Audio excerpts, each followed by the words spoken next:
안녕하세요. 저는 올해 47살 남자이고 얼마 전 아내와 사별을 했습니다. 지금 되돌아보니 제 인생은 정말 파란만장하고 최악이었던 것 같아요.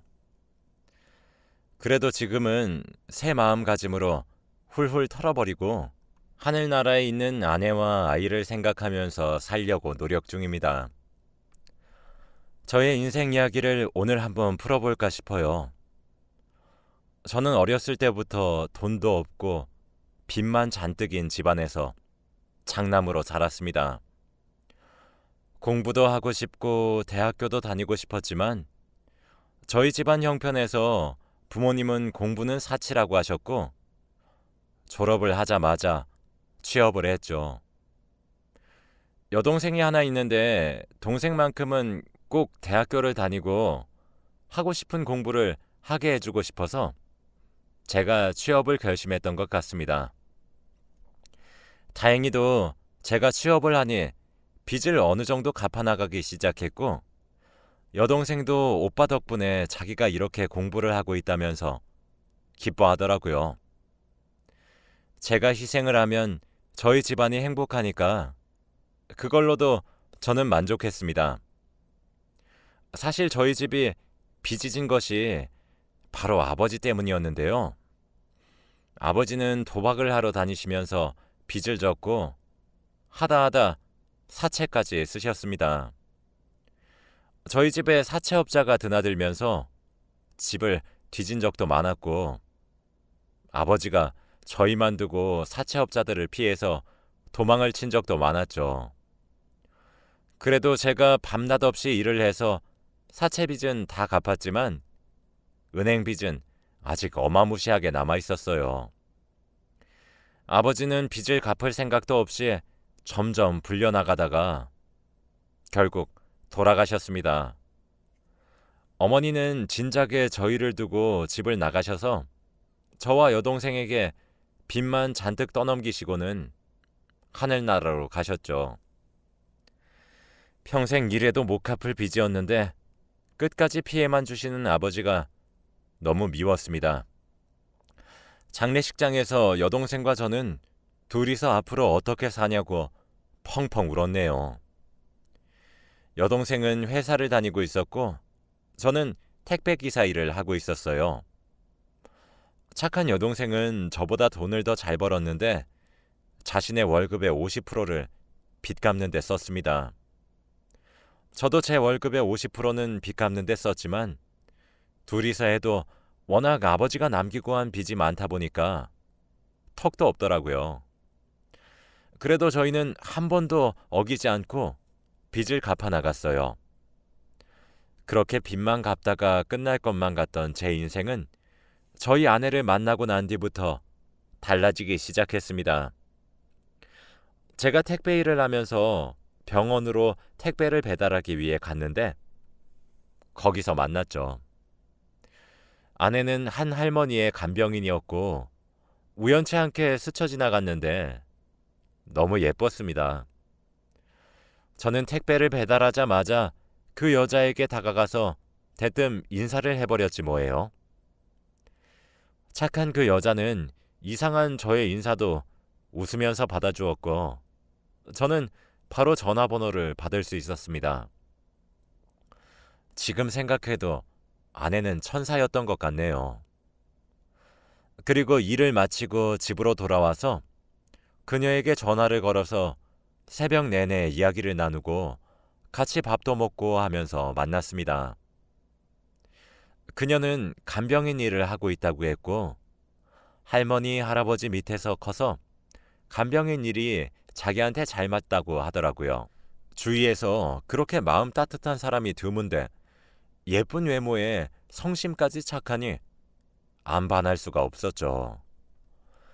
저와 그녀는 낮에 서로 바빴기에 밤에 잠깐 30분 정도 보거나 제가 병원으로 가서 퇴근할 때까지 기다렸다가 그녀를 집에 데려다 주면서 사랑을 키워갔어요. 그리고 저희는 무려 30대 후반까지 연애를 했답니다. 몇 년 동안 연애를 하니까 이 사람이 아니면 결혼을 못 하겠더라고요. 사실 저희가 나이가 이렇게 될 동안 결혼을 못한 이유가 있었는데 바로 그녀의 부모님 때문이었습니다. 다들 딸이 좋은 남자 만나서 편하게 살기를 원하시다 보니 택배 기사 일을 하는 제가 성에 차지 않는 것 같더라고요. 그리고 하다못해 도박쟁이 아버지가 남긴 빚까지 있으니 말이죠. 솔직히 저도 그 마음 다 이해합니다. 제가 몇 번이고 먼저 찾아가서 힘들게 안 할 자신이 있다고 말씀드려도 처음에는 화를 내면서 안 된다고 쫓아내시더니 갈수록 제발 우리 딸 놓아주세요. 우리 딸을 사랑하면 더 좋은 남자 만나게 해달라고요. 하시면서 아예 싹싹 빌더라고요.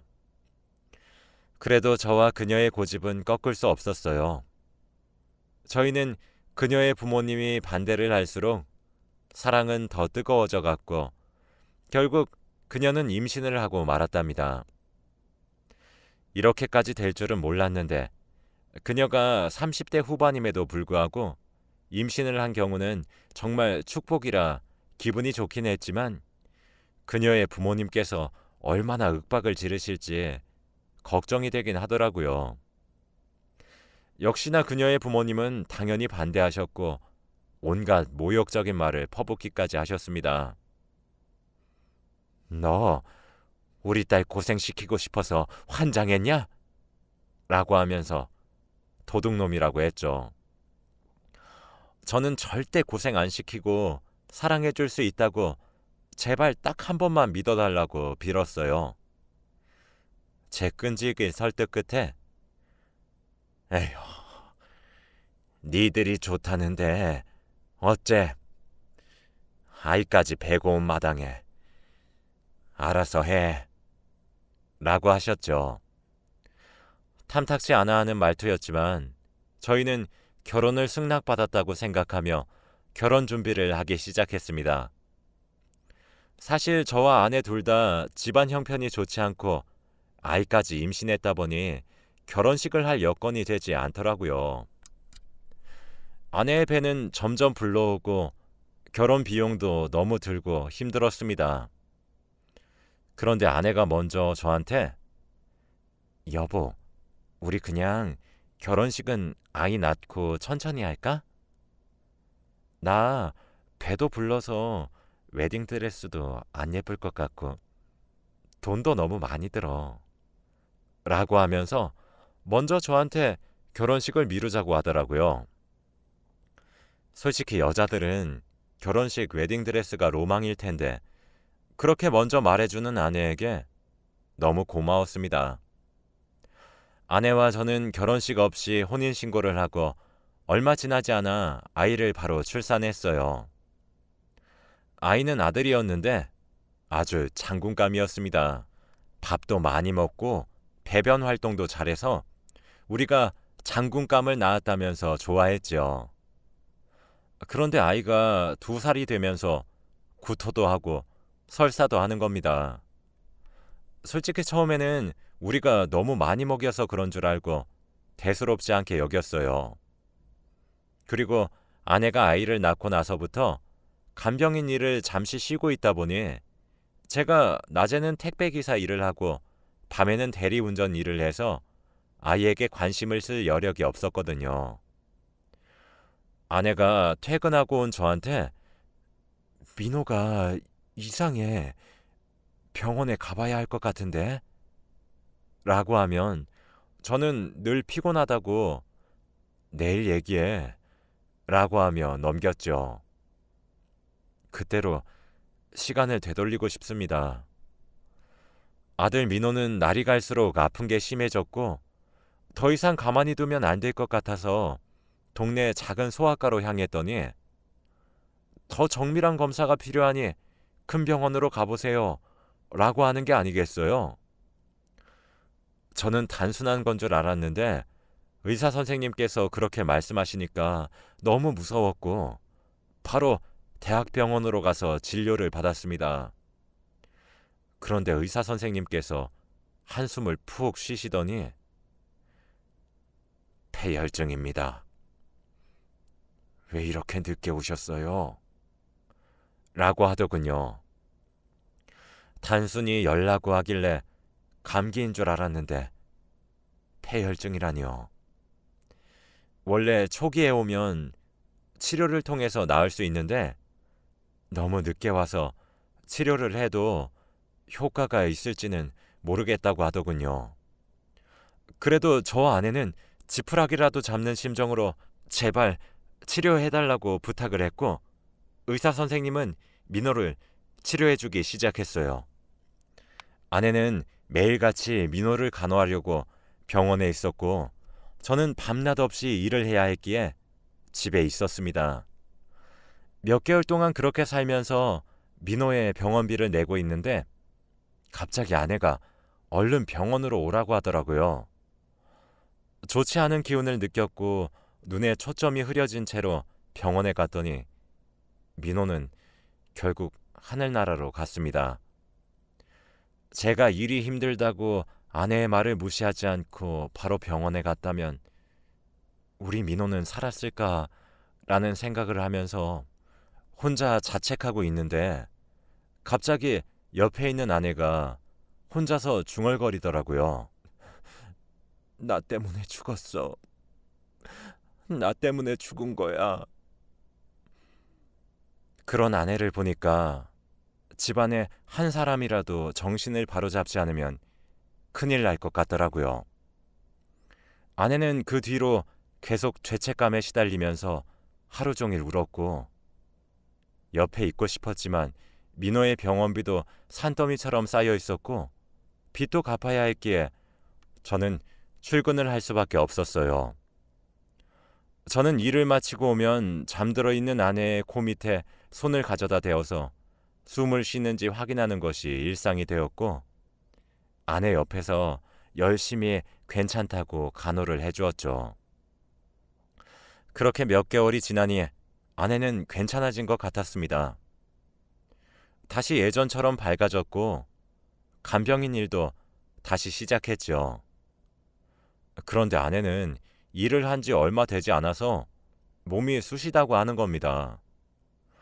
그때도 저는 오랜만에 일을 해서 그런가? 라고 하면서 별 대수롭지 않게 여겼죠. 아내도 오랜만에 몸 쓰는 일을 해서 그런가 보다 했거든요. 그런데 일을 하는데 대학병원에서 전화가 오더라고요. 박수진 씨 보호자분 맞으시죠? 얼른 오셔야 할 것 같아요. 저는 갑작스런 전화에 일을 하는 도중에 바로 병원으로 향했고 가는 동안에 몇 년 전에 아들이 죽던 그날이 떠오르면서 제발 아니길 빌었습니다. 다행히도 아내는 일을 하다가 넘어져서 왔다고 하더라고요. 근데 왜 그렇게 급하게 나를 불렸냐고 하니까 몇 시간째 피가 안 멈춘다고 했습니다. 아내의 상처 부위는 작은 편이었는데 왜 피가 멈추지 않나 싶었는데 의사 선생님은 정밀 검사를 진행해 봐야겠다고 하더라고요. 저는 이런 조그마한 상처 때문에 정밀 검사를 하러 가자는 것이 수상해서 혹시나 돈을 벌기 위한 목적인가 싶었지만 우선 아내가 아프다고 하니까 하기는 했습니다. 그런데 아내의 증상을 알고 저는 충격을 받았어요. 바로 아내는 급형 백혈병이라고 했습니다. 최근 들어서 속이 울렁거리고 몸이 아프다고 한 것들이 다 백혈병의 증상이었고 피가 몇 시간째 멈추지 않는 것도 다 백혈병의 증상이었죠. 저와 아내는 어떻게 이런 시련이 우리에게 생길 수 있냐면서 펑펑 울어댔고 치료 열심히 받겠다고 하더라고요. 그때부터 아내는 병원에 입원을 하면서 백혈병 치료를 받기 시작했습니다. 그런데 아직 민호 병원비도 다 갚지 못했는데 아내 병원비까지 쌓이니까 너무 힘들더라고요. 원무과에서는 매일같이 돈을 내라고 전화가 오고요. 누워있는 아내를 간호하면서 갑자기 아내가 여보, 내가 간병인 일만 하다가 막상 환자가 되어 보니까 환자 마음을 어느 정도 알겠어. 환자들이 늘 나한테 화만 내고 성질만 부리던데 내가 막상 이렇게 되니까 이해가 된다. 백혈병에 걸려서 입원하니까 환자들 마음도 알게 되고 좋네. 라고 하면서 오히려 이 상황 덕분에 얻는 게 있다는 식으로 말을 하더라고요. 이런 상황에서까지 긍정적이게 생각하는 아내를 보고 정말 많이 배웠습니다. 얼른 나와서 여보 좋아하는 간병인 일 많이 하자. 여보, 내가 지금 아파서 같이 아버님 빚 못 갚아줘서 미안해. 내가 병원 생활에서 빚을 더 늘려주고 있네. 얼른 나와서 빚 열심히 갚아줄게. 아내는 그런 따뜻한 말을 해주면서 저를 위로해 주었습니다. 그런데 며칠 뒤 의사 선생님께서 저를 조심히 부르더라고요. 그러면서 아마 아내분 최대 몇 주입니다. 라고 하는 게 아니겠어요. 아내는 면역력이 너무 약해서 회복도 늦고 백혈병이 너무 많이 심해진 상태라 병원에서는 손을 쓸 수 없는 상황이라고 했습니다. 몇 년도 아니고 몇 주라뇨. 아들까지 떠나갔는데 아내까지 떠나보내야 하나요? 저는 그날 화장실에서 입을 틀어막고 혼자서 펑펑 울었습니다. 도대체 전생에 무슨 죄를 지었길래 제 곁에 있는 사람들을 다 빼앗아 갈까요? 눈이 팅팅 부은 저를 보고 아내는 어느 정도 눈치를 챘는지 여보, 나 얼마 못 산대지? 라고 하며 같이 울었답니다. 이 여자 없이 과연 제가 행복하게 살 수 있을까요? 그리고 며칠 뒤 장모님이 병실로 찾아오셨습니다. 아내가 시한부인 것을 알고 구슬하라고 하더라고요. 우리 딸이 아픈 이유가 아기 귀신이 엄마한테 붙어서 그런 거라고 하더라고. 그래서 구슬하려고 하는데 어떤가 자네? 굿이요? 그런데 아내가 천주교라서 굿은 하지 말라고 할 텐데. 지금 종교가 중요한가? 사람 생사가 달린 일인데. 근데 굿을 하려면 약도 끊어야 하고 호흡기를 다 떼고 진행해야 한다고 하네. 그래도 하면 몇 년은 살 수 있다네. 네? 약을 끊고 호흡기를 떼면 아내 죽어요, 장모님. 이건 아닌 것 같아요. 저는 장모님의 제안을 받아들이면 아내가 죽을 것 같았기에 반대를 하고 아내와 함께 마지막까지 같이 있었습니다. 저희는 한시도 떨어지지 않은 채로 붙어 있었고 병실에 있는 다른 환자들도 우리 부부를 보면서 꿀이 떨어진다고 했죠. 그런데 얼마 뒤 아내가 죽고 나서 장모님이 화가 잔뜩 난 모습으로 오자마자 제 뺨을 때리시고는 자네가 우리 딸 죽인 걸세. 700만 원이 아까워서 그랬나? 어떻게 자네가 내가 굿을 하면 우리 딸 몇 년은 장담할 수 있다고 했지 않는가? 자네 때문에 우리 딸이 죽었어. 라고 하면서 나갔습니다. 솔직히 저도 많이 힘들고 참았는데 이렇게 뺨까지 맞으니까 제정신으로 살 수 없더군요. 아내가 굿은 절대 하지 말라고 해서 안 했고 의사 선생님의 말로는 호흡기 때문에 겨우 버티고 있는 거라고 했는데 어떻게 호흡기를 떼고 굿을 하나요? 그 뒤로 저는 처가와 연을 끊고 삽니다. 텅 빈 집에서 혼자서 살려고 하니까 도저히 못 살겠더라고요. 아직 아내와 아들의 짐도 전혀 치우지 않다 보니 그들의 온기까지 남아 있어요. 아들을 떠나보내고 얼마 지나지 않아 아내까지 죽었는데 어떤 남자가 제정신으로 살 수 있을까요? 하다못해 꿈에서도 아들과 아내가 같이 나오면서 행복하게 웃음을 짓고 있는데 꿈에서 깨면 눈물만 나옵니다. 일도 다 그만둔 지 오래고 빚도 날이 갈수록 많아지는데 이런 현실 속에서 살게 하는 이 세상에서 도망치고 싶더라고요. 하늘나라로 가면 아들과 아내가 저를 기다리고 있을 것만 같아서 하루하루가 괴로웠어요. 매일같이 그리운 아내와 아이 생각이 나서 납골당에 가서 매일같이 울며 보냈습니다. 이런 제 모습을 보고 여동생이 오빠, 이렇게 살고 있는 거 언니가 보면 아주 좋아하겠다. 제발 정신 좀 차려. 라고 하며 저보고 이사를 가라고 하더군요.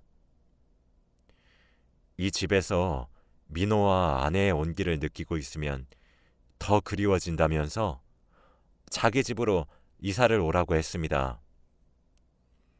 여동생의 성화에 못 이겨 이사를 하기로 결심하고 짐을 챙기고 있었는데 그때 한 상자가 발견됐어요.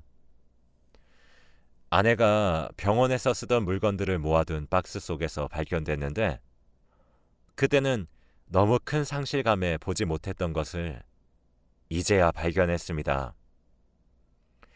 그런데 그 상자 속에는 편지 봉투가 수십 개가 있더라고요. 도대체 이게 다 뭔가 싶어서 하나씩 열어서 보는데 바로 아내가 쓴 것이었습니다. 아내는 죽기 전에 아픈 몸을 이끌고 삐뚤삐뚤한 글씨체로 편지를 써내려 갔는데 바로 30년치 제 생일 편지를 써두었더라고요. 제가 처음으로 열어본 편지지는 50살이 된 저에게 쓴 아내의 편지였습니다. 여보, 어느덧 50이 되었네. 작년보다 흰머리는 더 많이 늘었어? 라고 시작하면서 우스꽝스럽고 재미있는 말들을 많이 썼더라고요. 저는 이거 말고도 한두 장을 더 읽었는데 보면서 재밌는 이야기들이 많아서 보는 내내 웃음이 멈추질 않았습니다. 그리고 아내가 죽고 첫 생일인 47살의 편지지가 눈에 보였어요. 곧 생일이라 어차피 읽어야 하니 미리 읽는 셈 치고 편지 봉투를 열었고 아내는 여보, 처음으로 혼자 맞는 생일이네. 내가 떠났다고 울지 말고 내가 여보 옆에서 살았던 순간을 기억하면서 웃어줘. 나는 지금 우리 아들 민호랑 행복한 곳에서 있다는 걸 잊지 말고. 난 항상 민호와 함께 여보 옆에 있으니까 혼자 맞는 생일을 슬프게 보내지 않았으면 좋겠네. 우리 꼭 다시 만나. 여보, 내가 하늘에서 지켜볼 테니 꼭 행복하게 살았으면 좋겠어. 사랑해. 라고 쓰여 있었습니다. 저는 편지를 읽으면서 눈시울이 붉어졌고 편지지에는 눈물이 뚝뚝 떨어지기 시작했죠. 아내의 편지를 읽으니까 아내가 소리내어 읽어주는 것 같았고 제 곁에서 저를 어루만지는 듯한 느낌이 들더라고요. 아내가 남기고 간 이벤트 때문에 매년 생일을 기다리게 되고 편지지를 읽기 위해서 힘들어도 1년, 2년, 3년 쭉 살아가는 것 같아요. 저는 아내가 남기고 간 말처럼 아내와 행복하게 살았던 순간을 생각하면서 살고 있고 일도 다시 시작하면서 여동생과 함께 빚을 갚아나가고 있답니다. 세상의 모든 시련을 다 겪은 것 같은 저도 이렇게 살고 있으니 여러분들도 힘든 일이 있으셔도 포기하지 마시고 이겨내시길 바래요. 저는 얼른 내년 생일에 아내가 쓴 편지를 읽는 날을 기다리면서 하루하루 열심히 살아야겠습니다. 제 이야기는 여기까지이고 들어주셔서 감사합니다.